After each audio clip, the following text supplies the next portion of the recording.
নমস্কার বন্ধুরা, DGH recruitment 2023 এর 18 তারিখে যে এক্সামটি হয়েছিল সেই এক্সামটির অ্যান্সার কি এইমাত্র বেরিয়ে গেল। তো তোমরা অ্যান্সার কিটি দেখতে পারবে এখন থেকে শুরু করে আগামীকাল সকাল 12টা পর্যন্ত। এবং তোমাদের যদি কোনো কোশ্চেন ভুল বলে মনে হয় সেই কোশ্চেনটি তোমরা অবজেকশন জানাতে পারবে। এছাড়া তোমরা যদি মনে করো যে কোনো কোশ্চেন তোমাদের ভুল মনে হচ্ছে, তো তোমরা সেই কোশ্চেনটি আমাকে টেলিগ্রাম চ্যানেলে জানাতে পারো। তো সেই কোশ্চেনটি তোমাদের আমি সলভ করে পাঠিয়ে দেবো। এছাড়া 18 তারিখের ফার্স্ট শিফটের দুটি কোশ্চেন যেটা রং আছে এটা একবার দেখে নাও। দেখো এই 13 দাগে বলছে যে square park has side of length 14 centimetre and a 5 metre wide path is inside it, তাই তো?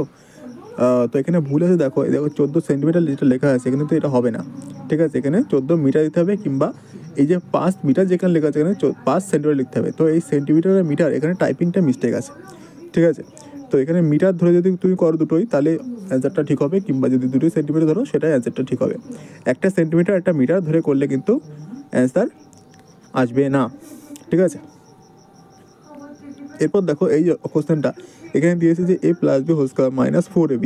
এই যে a plus B whole square minus 4ab এটা কিন্তু a মাইনাস বি তার হোল স্কয়ার সূত্র, ঠিক আছে? এটা কিন্তু a মাইনাস বি তার হোল স্কয়ার সূত্র। এটা সলভ করলে কিন্তু a মাইনাস বি তার হোল স্কয়ার হয়, এখানে মাইনাস 2ab কোনোদিনও হবে না। তো এই কোশ্চেনটা কিন্তু এখানে ভুল আছে। তো অবশ্যই তোমরা কিন্তু এই দুটি কোশ্চেন অবজেকশন জানাতে পারো।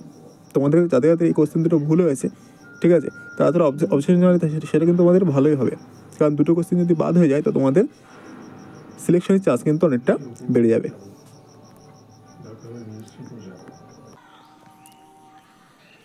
তো অবশ্যই তোমরা তোমাদের অবজেকশন জানাও। ধন্যবাদ।